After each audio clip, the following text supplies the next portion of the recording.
Right folks, first day of spring, 1st of September today, and I've come onto the Gamtoos nice and early, and I'm just past the Kraansies. I'm drifting down past the old mouth, and I'm throwing a new lure. Little mullet rising there. I'm throwing a new lure. It's a little 3-inch fluke or minnow from Sure Catch. There you can have a look, see at it. This one is in a sort of a jelly prawn color, but I've got a whole lot of different colors to try. So the plan is I'm just drifting down, as I said, past the Kraansies, past the old mouth, and then I'm going to work my way down to the actual mouth area, where if I don't pick up a little cobby here, which will be a nice surprise, I'm going to go and try for a couple of Bartail Flathead on the push tide, which is in about an hour or so, and then also going to have a look for a couple of grunter. It is the 1st of September. Spring day is officially here, and we'll try a bit of top water and see if we can coax a grunter onto the line. My favorite kind of fishing, and it's been a long winter, so hopefully there'll be a couple of those guys around. The outfit that I'm doing is obviously my Akuma Raw, my 7-foot 1-ounce rod, which is a little bit heavy for this. This little mad catch is rigged to a 10-gram lead head. It's got a 1/0 hook on, and attached to that is a Fishing Buddy fast clip. I've got my Awashima .45, gone a bit lighter this time. On the business end here, I've got the Akuma Samar 30, and it's loaded with 15-pound HMP braid.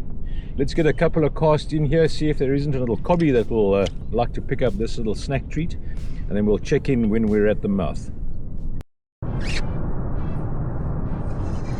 Right folks, and there we go. A nice little gurnet, I'm thinking.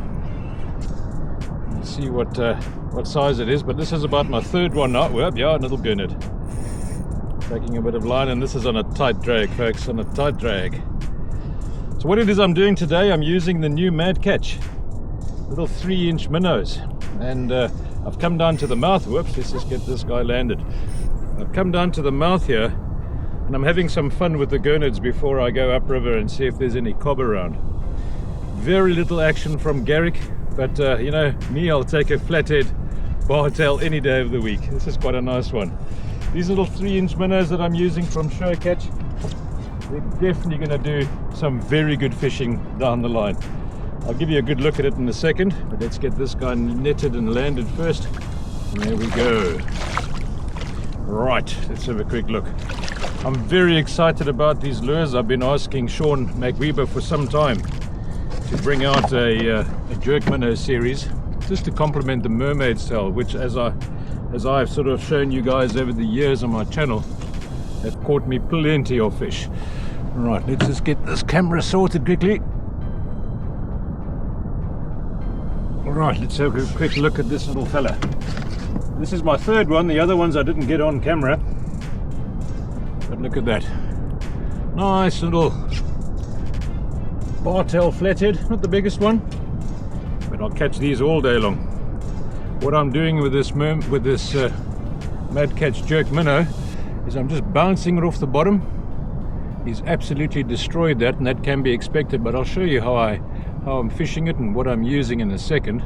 Let's just get this hook out. It's on a tiny little 10-ounce or 10-gram at least lead head.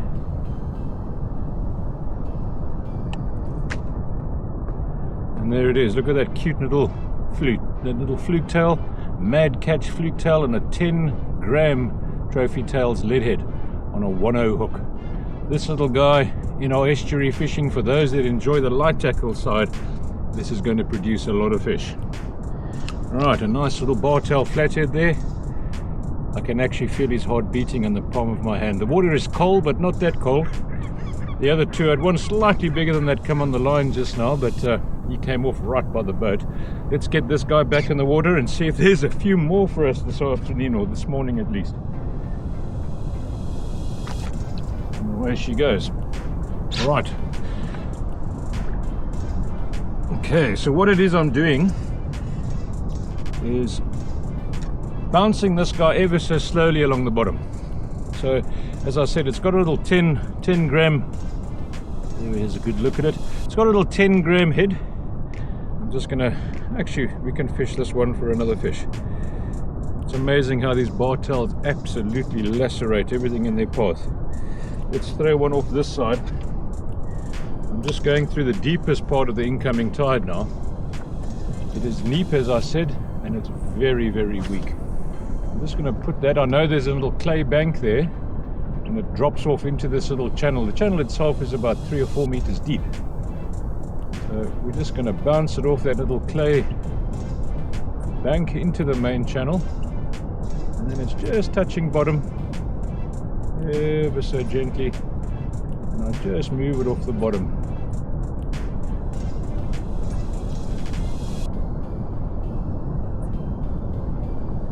What I'll probably do is just start another run. The wind has picked up a bit now.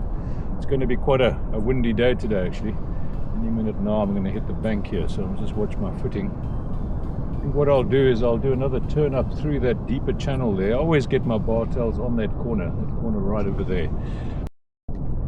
Right, let's see if we can get another flatty. Oh, a little wind has picked up now, which has made my drift a bit awkward. It was perfect conditions earlier. As I said, it's Neap Tide, so there's not a hell of a current coming in. I know these flathead, they get turned on here when the water starts moving. On my very first drift I picked up a bartail over here, which I didn't get on camera, and then I picked up a second one just a bit further down. He unfortunately did a long line release right by the boat.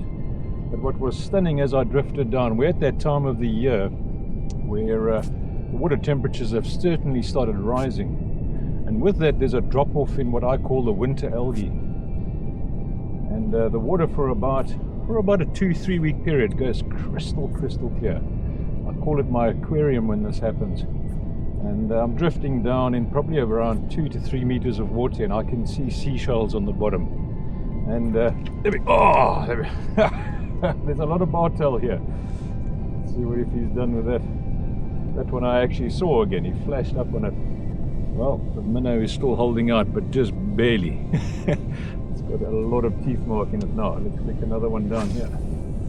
And what I saw right under the boat was probably the biggest diamond I've seen in this estuary. You know, it's hard to tell when you haven't got a tape measure on him, but I would have put him at least at 1.6 meter wingspan. It was a massive diamond ray, and that's always a good sign that summer is on the cards. You know, when you start seeing the diamond rays into these systems, the water temperature has certainly risen. And there were reports on the weekend of some blue rays being caught down at Sundays, and not just 1 or 2, you know, in good numbers. So it is September the 1st today. My daughter's birthday today. I've already had a phone call with her. September the 1st, spring day official. And the blue rays are here by all accounts. I've seen a diamond in the river. I've seen 1 or 2 grunter come up and do a bit of tail smashing and as they feed on the banks here, but it's not super active. Last year I think by this time I'd caught quite a few grunter on topwater on the system, but I don't think that's going to be happening just yet. The water's murked up a bit now. As the tide's pushed in, the seawater is obviously quite a lot dirtier than the river water. But yeah, let's see if we can get a couple of more bartails. I'm going to fish on now. And then I'll probably go on the turn of this little Neap Tide. As I said, there's not much tide. But I'll probably go on the turn of this Neap Tide and I'll fish up by the old mouth. Again with these new little plastics. The 3-inch mad catch jerk shads. And man, it would be super duper if I could land a nice big cob and a little 3-incher. The other thing that I'm trying to do is catch myself a grunter. On one of these plastics, and that's something I haven't been able to do. I've caught grunter on bucktail, but to be honest, probably all by mistake. But I wouldn't mind catching one of these grunter on a little plastic in the system here. That'll be quite fun. I'm going into an awkward drift here, so I'll use I'll cast across the current now and bring it across those sand flats. Where I've cast now is probably only about knee deep. In front of me now it's probably about 1.5 meters, coming to the end of the channel. There's often a few flatheads down this side and a lot of grunter as well, so I killed 2 birds with 1 stone here. Let's see what happens. Garrick have been very quiet recently. Got a little Garrick upriver on one of these plastics yesterday. And I worked hard for that, and then I got another much smaller one, a really juvenile. He still had his pajamas on. I was expecting a little bit more action upriver. But very, very, very quiet this weekend.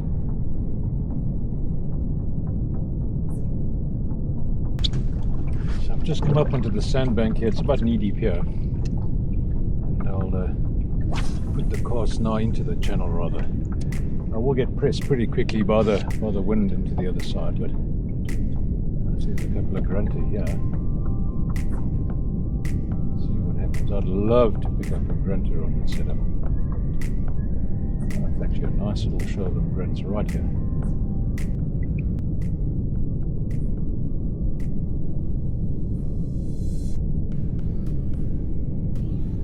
I might just do a bit of topwater this time. There's a lot of grunter around.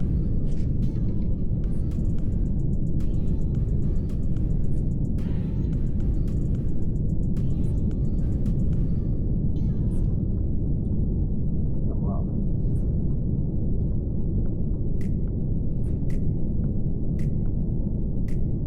Oh wow, lots of grunter. Goodness.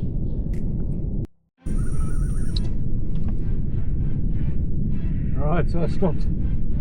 This is going to be my first grunter, guys. First grunter for the season on topwater. What a mixed day. And it seems like it's a nice one.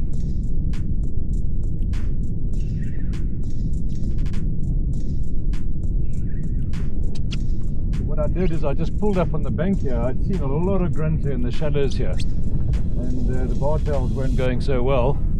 So I put my bone white sure strike on. Bone white sure strike. On my first drift I had a, whoa, nice fish, nice fish. I had a nice inquiry on my first drift, but it was quite a small grunt. And my second cast right in front of the boat here now. This fella came along and took it nice and aggressive on the surface. I might have it foul hooked because he's quite heavy. Let's see when he comes up here. Yeah, it looks like it's foul hooked in the cheek a bit. Look at that, can't beat a grunter. I was just saying, let's not trust this guy, I was just saying, summer is showing its cards. And that's a nice grunter to kick off. My first grunt on topwater for the 2025 summer season. Nice going under the boat, this one.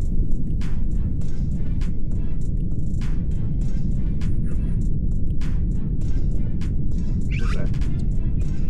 Looks like there's a hook perfectly in the mouth, but the second one's got him in the cheek.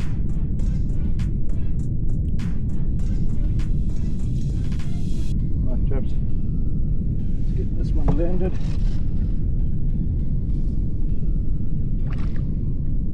Nice little grunter. What a way to kick off the season. Let's get that net away, too many trebles there. And there she is.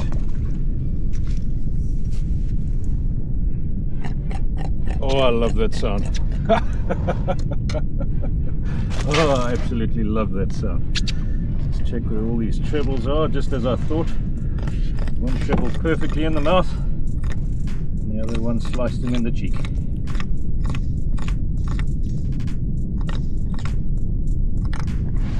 Alright, I think we'll get our tools with this guy. Guys, I've said it before, these little forceps for the lure fisherman, absolutely crucial little tool. You can pop into any chemist and pick them up. If you like, I've got them in the shop. Right, and there we go, folks. My first grunter on topwater for the 2025 summer season. Taken on a sure strike topwater. What a thing, guys. I saw them, I called them. First or second cast, actually. Second cast, one rise. Second cast, this guy came along. Let's see if there's a few more out there. Tight lines, guys. Good times on Game 2s. Stop recording.